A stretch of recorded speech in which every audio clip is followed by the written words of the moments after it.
चलिए देखते हैं। इस वीडियो में हम दशमलव संख्या पढ़ेंगे। दशमलव के दो भाग होते हैं। एक दशमलव, देखिए पॉइंट जहाँ लग गया वहाँ से दशमलव हो जाएगा। दशमलव के दाहिने तरफ दशमलव पूर्णांक होता है और बाईं तरफ पूर्णांक होता है। अब इसमें हम पहला स्टेप पढ़ेंगे, जोड़ना। दशमलव को जोड़ना, किस तरीके से जोड़ा जाता है। जोड़ने के लिए सबको मालूम है कि किस तरीके से जोड़ा जाता है, लेकिन अंतर क्या है इसमें कि बहुत से लोग जैसे जोड़ा जाता है पूर्णांक को उसी तरीके से इसको नोट कर देते हैं। जैसे 2 9 1 2, यहाँ दशमलव लगा दिए। फिर ये बीच वाला मान लीजिए, ये वाला मान लीजिए 3 6 2 3 1 2 3, इस तरीके से लिख दिए।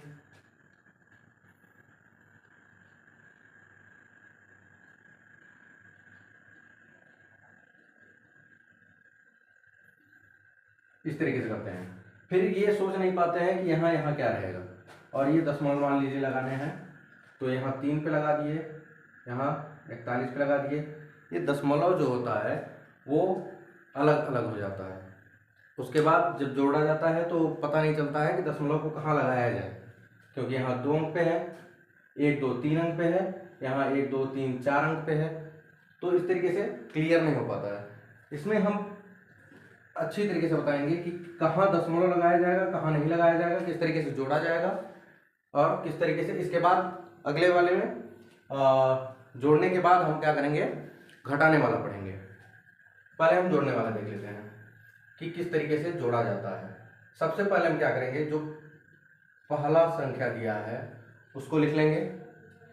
दूसरे संख्या में दशमलव, देखिए 1 2 3 4 अंक पे दशमलव है, तो कुछ मत कीजिए आप, कहीं पे भी परेशान होने की जरूरत नहीं है। दशमलव है, दशमलव के नीचे दशमलव लिख दीजिए, ठीक।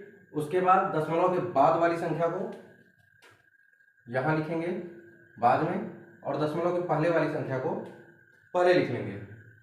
इसके बाद फिर अगला वाला, फिर दशमलव के नीचे दशमलव 0 0 6 और यहाँ 1 4, इस तरीके से। फिर अगला है दशमलव के नीचे दशमलव 9 1 6 और इधर 7 3, ध्यान दीजिएगा।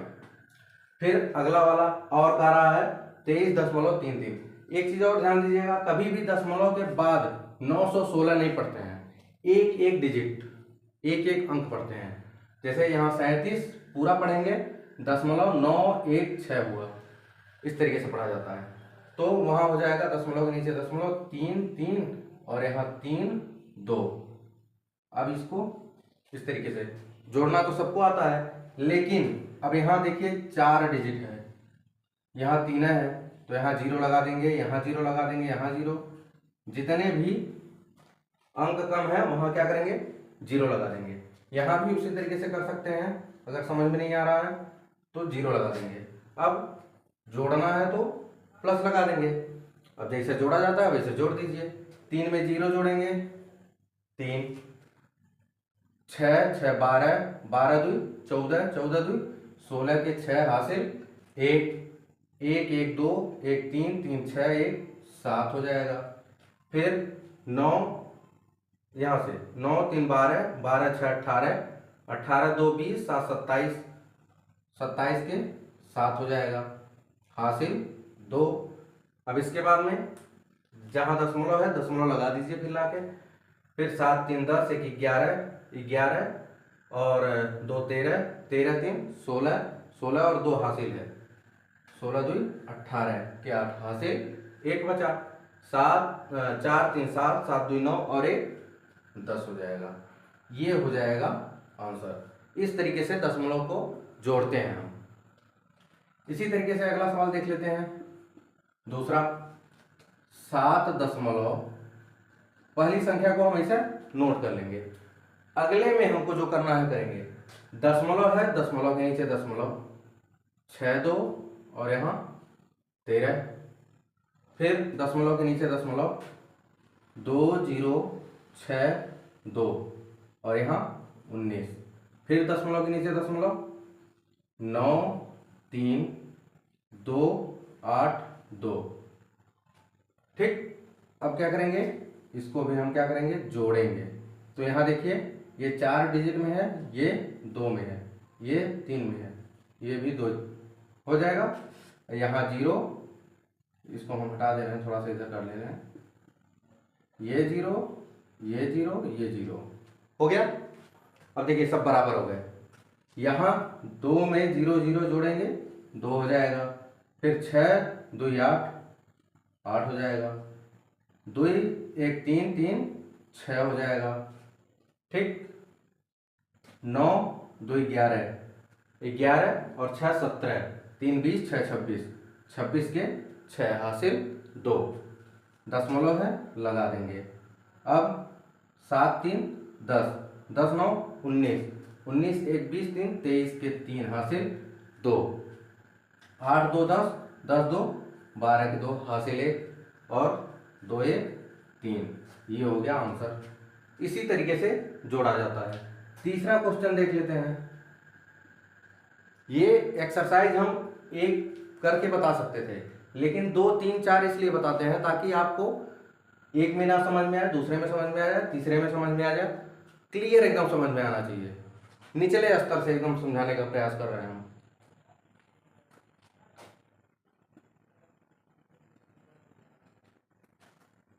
दशमलव के नीचे दशमलव लिखेंगे, 0 0 8, यहाँ हो जाएगा 41।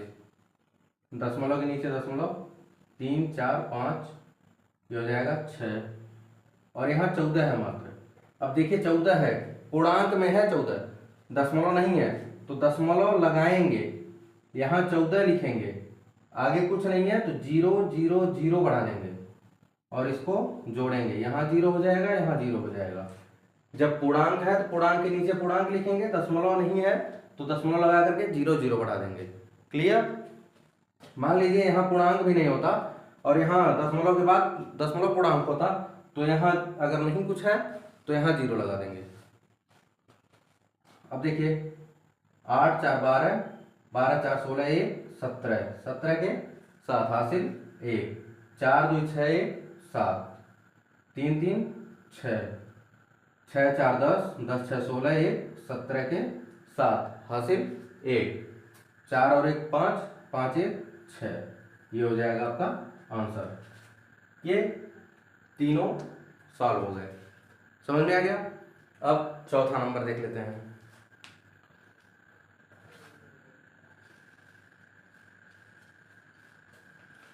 चौथे नंबर में भी हम इसी तरीके से करेंगे।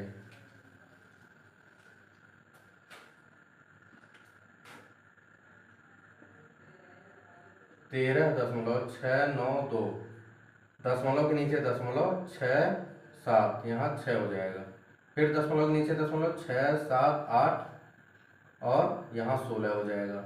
यहाँ दशमलव के नीचे दशमलव 9 0 6, यहाँ हो जाएगा 13।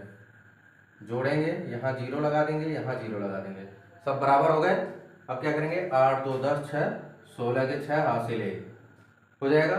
9 और 1 हासिल 10, 7 17, 3 20 4, 24 के 4 हासिल 2, 6 6 12, 6 3 18, 18 2 20, 7 27, 28 29 के 9 हासिल 2, दशमलव के नीचे दशमलव, 6 3 9, 9 3 12, 12 6,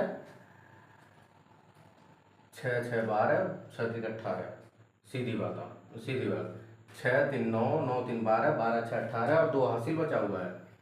18 2 20 के 0 हासिल 1, 3 और 1 4। ये हो गया आपका आंसर। अब जोड़ तो समझ में आ गया होगा। अब इसके बाद हम क्या करेंगे, इसको घटाना पढ़ेंगे, यानी कि दशमलव का घटाना कैसे किया जाता है, उसको घटाया कैसे जाता है। चलिए आगे देखते हैं।